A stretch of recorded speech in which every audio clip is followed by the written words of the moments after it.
believe it or not, Chibiverse has become one of the most unhinged shows Disney has ever made. Like, what is this? While it really wasn't my cup of tea for those first few seasons, ever since they went all in on making it a goofy, fully voice-acted crossover show, consisting of 3 7-minute segments like the good old days, I kinda love it. Especially because they keep bringing back more classic characters out of the woodwork, some with speaking roles, while others are just happy to be there. You don't always gotta be the life of the party. Sometimes it's nice to just pop up at the function and enjoy the vibes, you know? Since it's been a while since I ran down the list of classic and forgotten Disney TV characters in the Underverse, I figured it was time to catch up and talk about some more fan favorites who have appeared since then, along with other Easter eggs and details that made me smile, like the nod towards Eda and Grunkle Stan being married for less than a day. Really? As someone who grew up with a lot of these characters, I just want to highlight how Chibiverse has become one of the best shows on Disney Channel right now, by virtue of keeping all these characters alive in a way that's not only consistent of how they're portrayed in their respective series, but feels fresh, as it throws them into really fun situations with other Disney TV characters that span multiple generations, giving us interactions that we would have never gotten otherwise, at least in official media. Let's get started, starting with the episode Chibi Avengers. The premise for this episode is that Doofenshmirtz basically makes an infinity gauntlet, the Snappinator,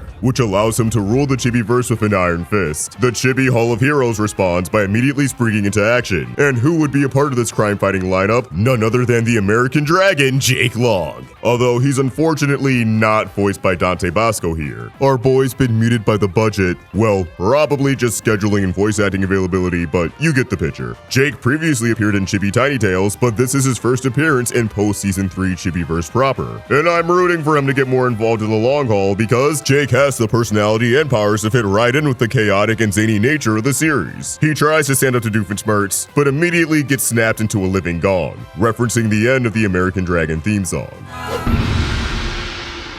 A squad of unlikely Disney heroes band together to stop Doof and turn everyone back to normal. Pretty straightforward plot. Next, we have the Star Butterfly Effect. Marianne from Stugo wants to get into the Chibi Party Planning Committee, led by La Cienega, Sasha Waybright, and Candle from Kif. But she ends up fumbling the bag after trying way too hard to pull off the perfect potluck, as a stunt involving Star goes completely off the rails. So Marianne teams up with Phineas and uses the time machine he built with Ferb to redo the potluck over and over until Marianne gets it right. But alas, it's the Star Butterfly Effect. Things just keep getting a little weirder and wilder. Bill even ends up unleashing Weirdmageddon again somehow. Jake Long briefly pops up in dragon form at the start of the episode, helping set up the Chibi potluck, along with Pickle from Pickle and Peanut. Meteora from Star vs. the Forces of Evil is a part of the baby squad that's in attendance, and the Fishhook squad. Oscar, Milo B, and even Chelsea appear during Marianne and Phineas's musical number.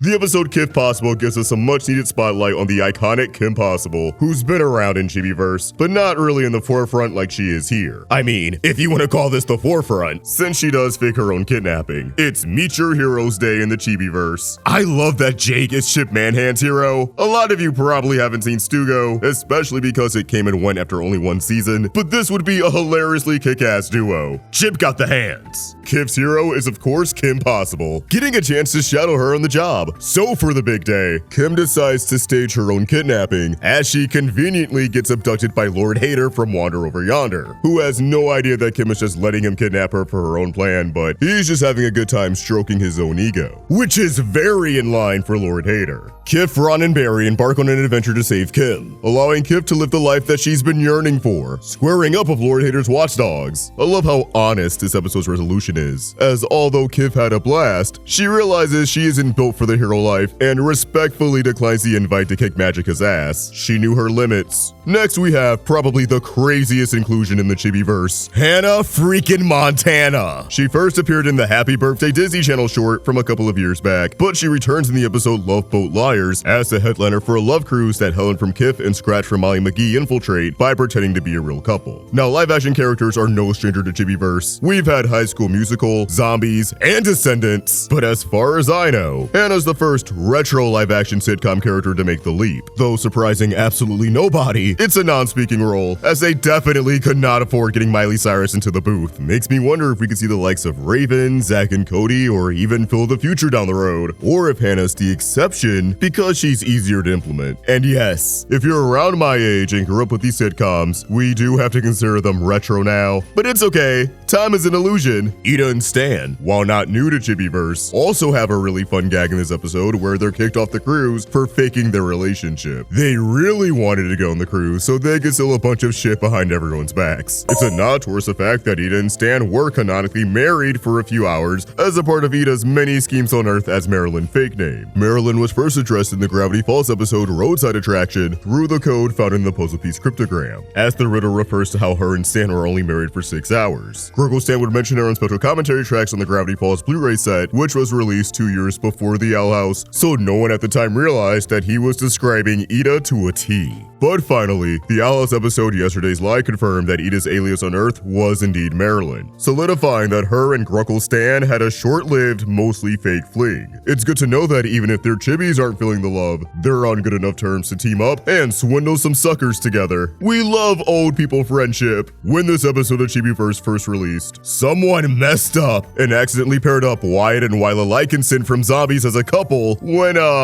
they're actually siblings. Would you believe this isn't the first time Disney accidentally endorsed incest? Thankfully, this later got updated to be an actual couple from Zombies, Bonzo and Bree. I'm gonna be real, I know nothing about Zombies, way after my time, but this was just such a wild goof that I had to mention it. Also, Max, Goof, and Roxanne are amongst the couples. Love to see it. Next we have Return of Pebble, a sequel to the Underground episode that had a bunch of cameos last season. Pebble's a diamond now, and if you're wondering, who's Pebble? So Star, Remy, and a bunch of chibis were about to drown in lava when this heroic rock named Pebble sacrificed himself to save them.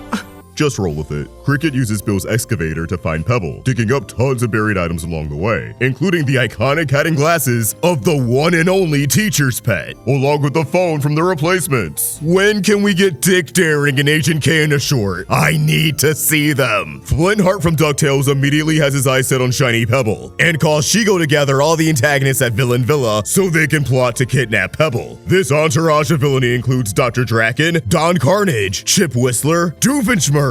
Aw, he made friends. Dr. Lula, Lord Hater, Andrias, Killbot 86, Bill Cipher, and Odalia Blight. What a lineup. They're giving Mickey's House of Villains a run for their money. Pebble accidentally cracks King's skull, causing the poor lad to look like Dana Terrace's infamous art of him without the top of his head. In order to sneak into Villain Villa, Star dresses up as Ammonia Pine from Darkwing Duck, Remy as Dr. Scorpius from The Replacements, and Cricket as Chuckles from Dave the Barbarian. And I'm Chuckles, the silly piggy!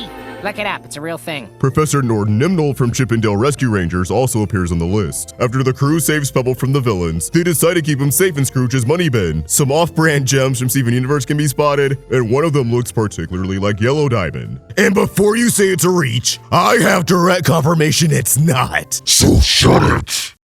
Lost Pets is a cute little adventure where Gyro Gearloose creates modulators that allows the pets to communicate with their chibis. But thanks to minor actions in the Disney lab resulting in catastrophic events for the Chibiverse, the pets are separated from their owners, setting them on a quest to get back home. An Easter egg that warmed my heart features Ron and Rufus sharing some nachos. Taco Bell, please bring back the Girl Stuff Nacho. It was the closest thing we ever got to this beauty. Stop fucking with me. Bring it back!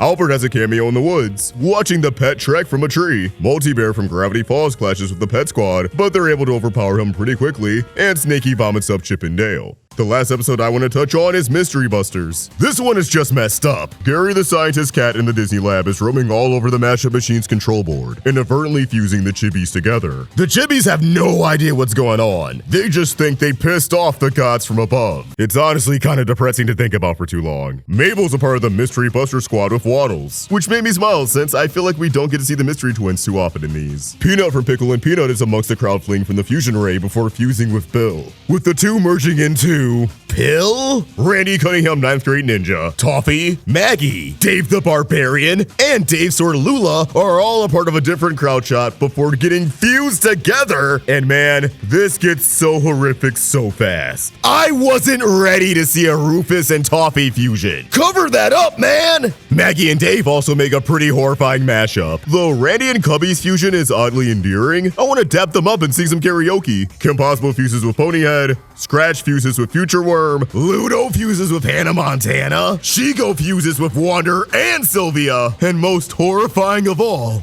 Andrias fuses with Billie Dillie. Princess Smooshy from Star briefly appears with a few other villains, which is a random pick, but hey, Star Rep is Star Rep. Lloyd from Lloyd in Space appears alongside Super Big Doctor from Phineas and Ferb Candace Against the Universe, where they unjustly get a microaggression thrown their way. There's only one logical explanation for what's going on. Aliens!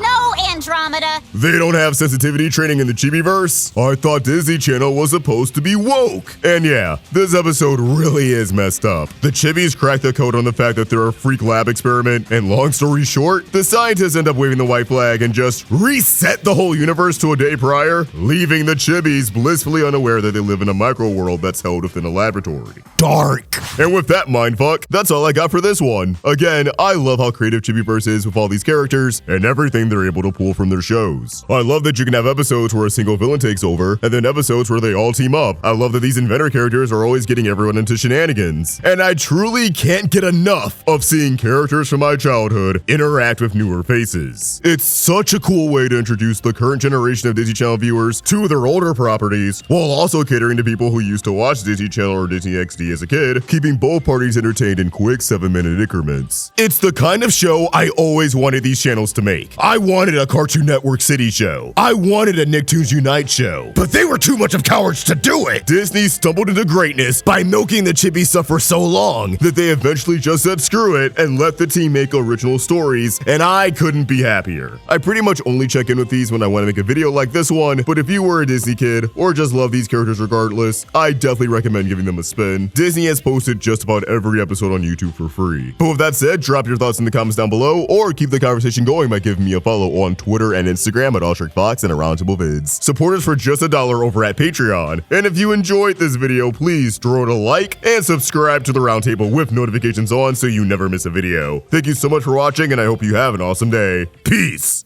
Romance Summer Vampires. Right now, friend of the roundtable, Brianimator is doing a Kickstarter for the second episode of her indie animation series, The Three Tones. Tammy's a newbie witch getting thrown to a grand adventure for two best friends, Sia and Shirley. But along the way, she ends up in a love triangle with two vampires, Yogaya and Darius. Oh, the drama. Be a part of the future of indie animation and support The Three Tones by checking out the Kickstarter in the description, and be sure to watch the first episode right here on YouTube. What we do here is go back.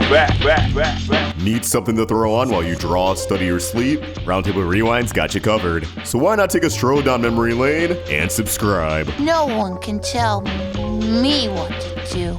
See you there.